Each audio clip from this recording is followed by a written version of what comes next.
You know, I thought it would be fun to spotlight some Sasquatch movies on the show, but after this movie, I think I may have made a horrible mistake. Just like the sign you see in every single Bigfoot movie, I feel like I should put a sign in front of this review that says, turn back now! Unless you're that one person who desperately wanted to find the Sasquatch equivalent of Night of Horror, then sure, this movie is for you, Satan.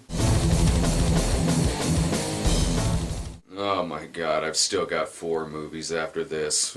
Anyway, about Curse of Bigfoot. Dear Cinema Snob, I don't know if you're aware, but the group called Riff Tracks already spotlighted the movie Curse of the Bigfoot. Perhaps you might have heard of them. You see, they're the trio of riffers who are simultaneously funnier and more popular than you are.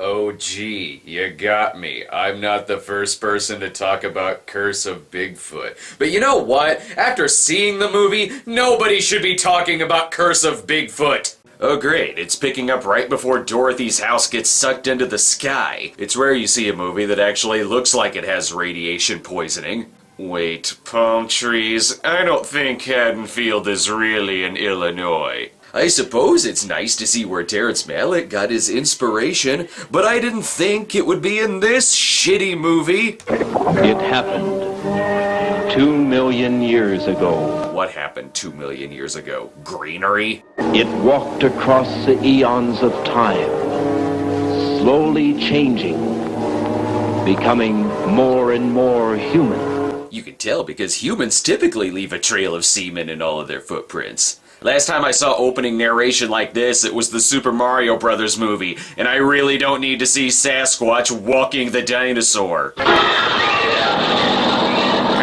Hang on, cut. Someone just took a shit on Sasquatch's face. Also, I think he vomited up a mouthful of blood. Maybe we should get him to the hospital. Judging from the credit sequence, Bigfoot was also the location scout for a Lou Ferrigno Hercules movie. Oh, look, Bob, you just leave the lighting out there. We can't fit it through this small door. And by lighting, I mean the sun. See? Bigfoot only comes out at day for night. And I'm pretty sure they're actually trying to pass the sun off as the moon. Oh, now what is that? I'm all for you changing your Bigfoot costume from earlier, but this may be worse. We're replacing our actors with papier-mâché puppets now? Did they just unwrap King Tut? Who the fuck is this? And if the sun is now the moon, I'm sure that's supposed to be a cat. At least they're proud of their effects. Look, they're reusing the same shot.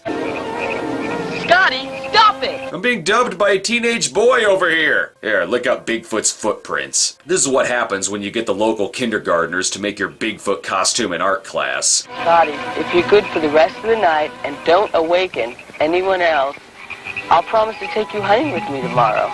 Maybe I'll even take you to my acting lessons too. If this movie proves anything, it's that yes, Sasquatch exists, and he's also Leatherface. Andy, will you get the lights, please? Did you just show us a snuff film? But Guy, Mr. Livermore, you stopped it at the best part. Well, you get the idea. Yeah, you ran out of budget for there to be an ending to that sequence. We definitely get it. Why didn't my high school have Sasquatch class? Here we have the classic example of the Hollywood monster. I think this guy is confusing classic Hollywood with Weasels Rip My Flesh. Now, these horror films of the 50s seem corny today. Which is why I showed you footage from the 1970s. Seriously, I don't know if that's a chick or a dude. This class started out okay until he began ordering a student to prove that God's not dead. Or as this creature is known in North America, Bigfoot. A present-day monster. Oh, come on, you stopped at the best part. You get the idea. I have a feeling that the professor's story is going to have the same director as his earlier film reel. Let's see, where is it going to be cheaper to shoot this movie? But Hunt actually sighted the Bigfoot monster, running into the woods. Unfortunately, he had no camera with him. Good, because I know what happens when you bring a camera to film Bigfoot. See? Look, he just took a Bigfoot-sized shit. You know, with the right music, anything could come across looking eerie.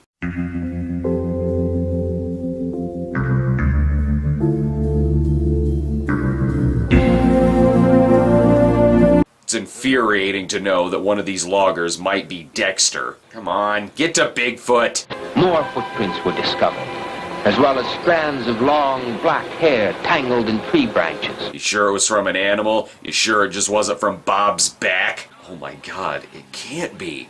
John Rhys Davies? Looks like Dave here has taken a break from doing lead vocals for King Harvest. I've never seen someone whose mustache also works as snot. He's going through the stages of bad horror movie characters. First stage is intrigue. The next stage is pure boredom. There are no stages after boredom. And thank you, Bigfoot, for brushing the branches away from the lens. I wonder if they passed by a group of LARPers looking for the power glove. And since I don't know what that is, I'm gonna guess that it's his dick. In my previous experiences with Bigfoot, a dick is a solid guess. Larry! Don't drive him off, John. Well, the cameraman's not cutting, so I guess I should look concerned. Bigfoot is a master of incognito. It's hard to spot that big hairy thing not hiding behind a tree and is a completely different color than the rest of the woods, and he's not exactly quiet either.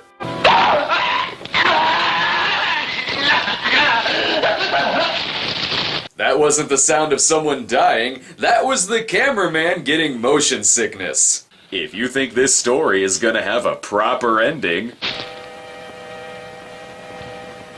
Expect us to believe all of this? I don't know, do you expect me to believe that this movie actually hired a Foley guy? Why don't you have M. Emmett Walsh redo that artwork to make it look scarier? The professor, however, proves that Bigfoot exists with the help of Shakespeare. Shakespeare once said, through Hamlet, "There are more things in heaven and earth, Horatio, than are dreamt of in your philosophy." Class, one of the biggest errors a man might make is to disbelieve what he hasn't seen. Exactly. That's why I believe that there's a Johnny on the spot orbiting Pluto. What? I've never seen it before. Can I just study or something? Let's review, see if you remember the names of some of these ancient sea monsters. What the fuck? It's called Curse of Bigfoot, not Curse of Ibira, Horror of the Deep. He once had an incredible first-hand experience with Bigfoot. And I want him to tell you the story himself. Well, while we're waiting...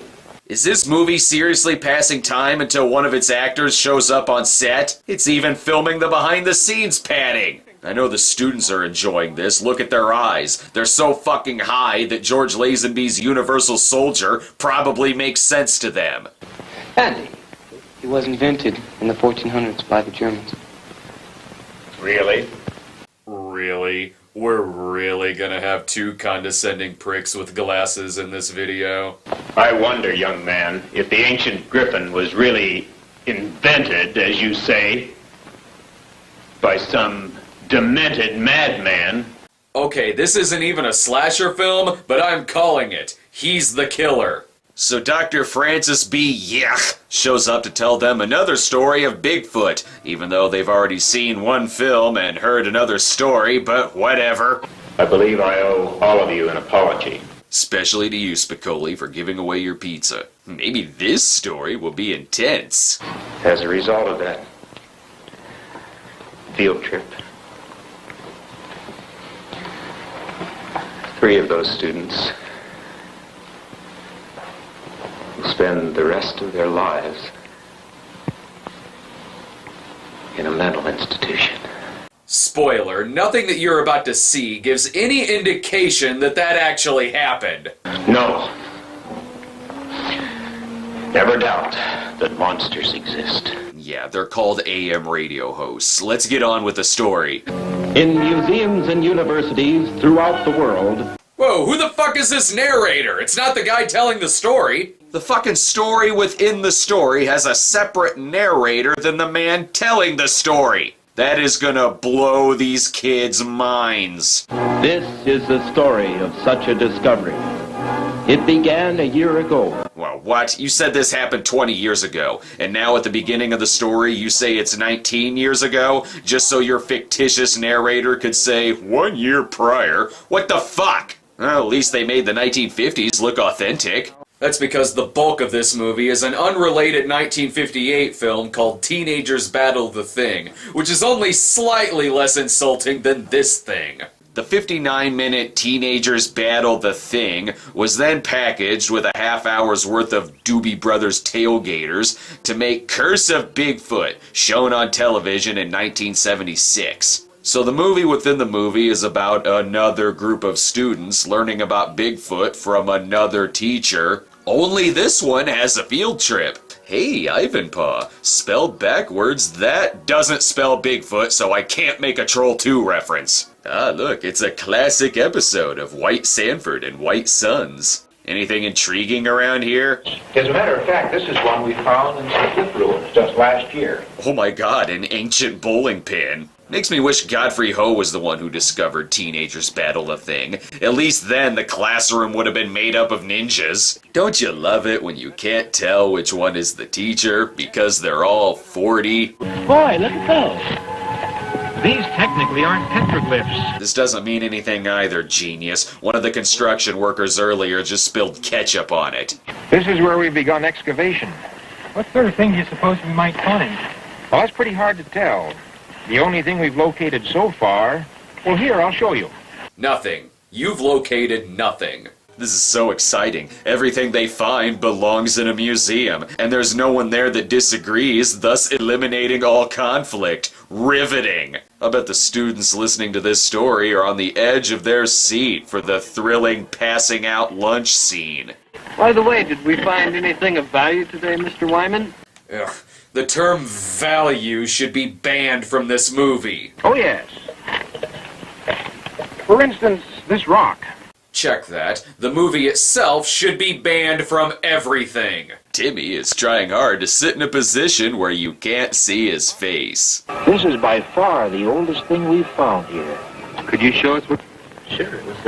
Maybe they should go digging for the missing frames. Teacher, can we go home now? Yes. Unless it fell. Up there. Maybe it fell from up there and rolled down. Might I say that this movie is no Jerry? I only like it when Matt Damon and Casey Affleck do absolutely nothing in the desert. Yeah, it looks like there's a ledge up there. Let's go up and see. All right. You'll have to find some other place to get up, though. This is the part where I normally get mad because I don't know who is talking, but I don't fucking care.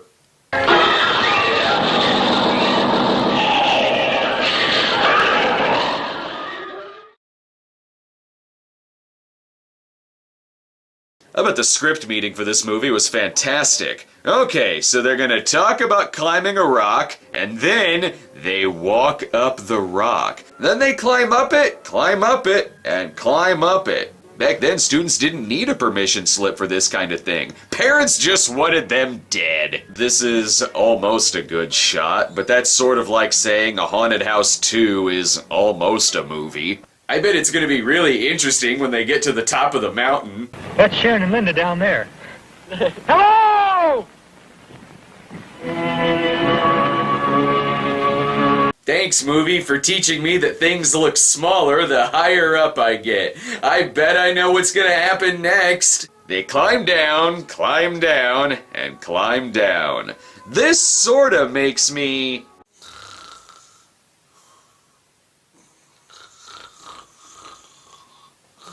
Hey, what's this?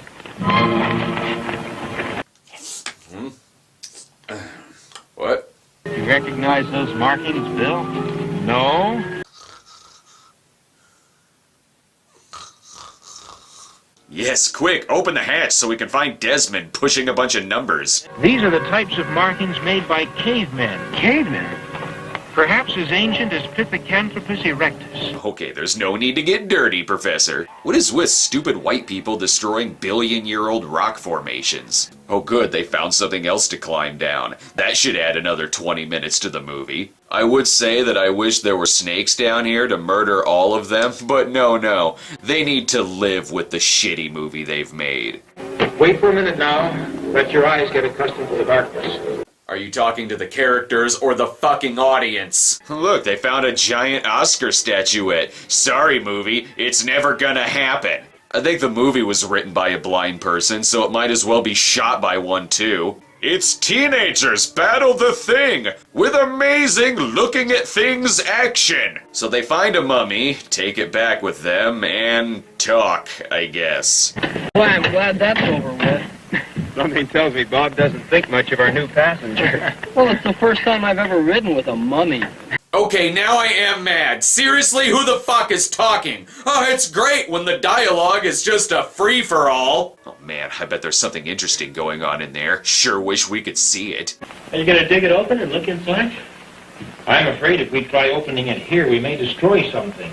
Yes, God forbid something happen in this movie. And would you believe that this thing is actually 90 minutes long? This fucking movie. Sorry, if 90 minutes is too good for a Woody Allen movie, then it's definitely too good for Curse of Bigfoot. I'm starting to think that this guy's story isn't about the horrors experienced by the characters. It's about the horror experienced by the actors filming this unwatchable piece of shit. Hey!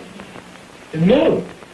What moved? The mummy moved. Great! Sure wish we could have seen that happen. Yes, go back inside. Too intense in the barn. Orgies were a lot less awkward before they introduced sex into it.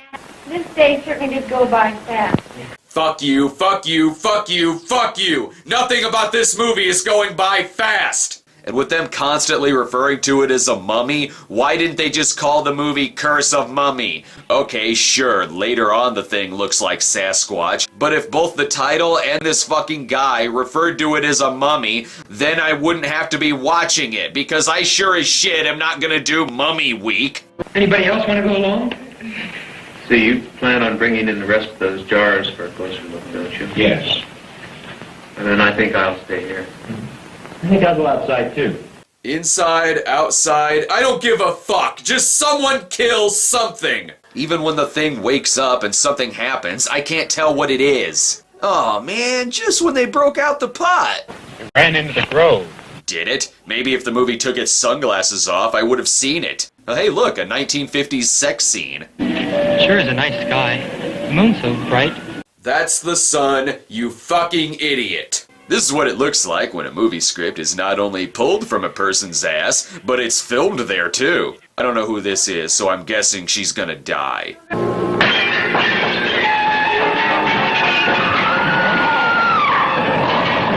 That wasn't Sasquatch, someone just threw the DVD cover at her face. And it's a little late in the movie to introduce the characters to us. Well, this is Roger Mason, a teacher at the high school. Yeah, he's also his twin brother, too. Bill, of all the weird stories I've heard, this is the strangest. Your definition and my definition of the word strange is vastly different, sir. My definition of strange doesn't also work as a sedative. So then they walk to the location, and walk, and walk, and once they're done looking at the Sasquatch crime scene, they walk, and you get the idea. Come on, boys, there's got to be a climax around here somewhere. Yes, find the darkest spot in the woods to film in. Why not? It goes along with the rest of the movie.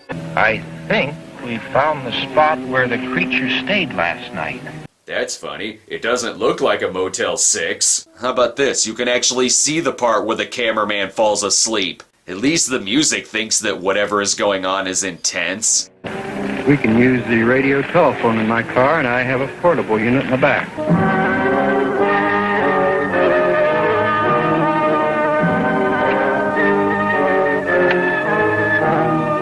Oh my god, I was really worried there for a second that they weren't going to be able to find the radio, even though he said he knew where it was. They set a trap for Bigfoot, and of course that sounds a lot more interesting than it actually is. Just a minute. Who's going into the grove with the bait? I thought I would. Why you? I was going to do that part. Oh, fuck off! Just everyone go look for him! All right. Let's draw straws between the two of us. No need to draw straws. You all lose. It's teenagers battle the longest straw. So now that the trap is set, all they have to do is wait for Sasquatch. So what do you think they do?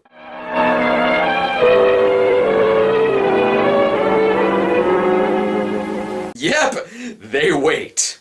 Oh, hey, there he is, and someone fried an egg on his eyeball. And just when you think something finally happens in this movie... Been almost 3 minutes. It cuts to the students doing nothing! Hell, by the time he gets set on fire, I'm willing to bet that that wasn't in the script. I think the AD just spontaneously combusted and they decided to film it. Because it was much better than their walking home climax.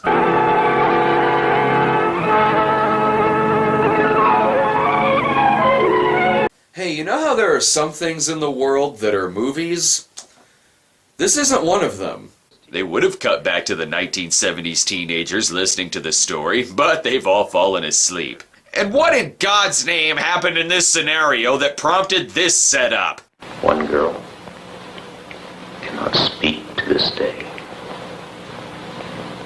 She can only stare straight ahead in shock.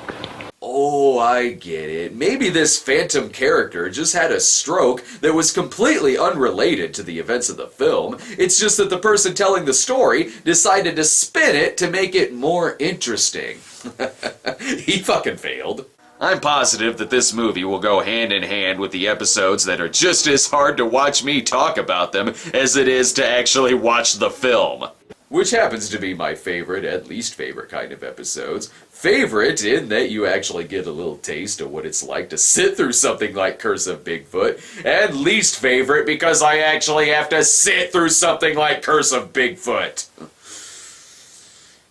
Is it too late to cancel Sasquatch Week? No? Well, fuck! That's a griffin. It's a flying bird monster.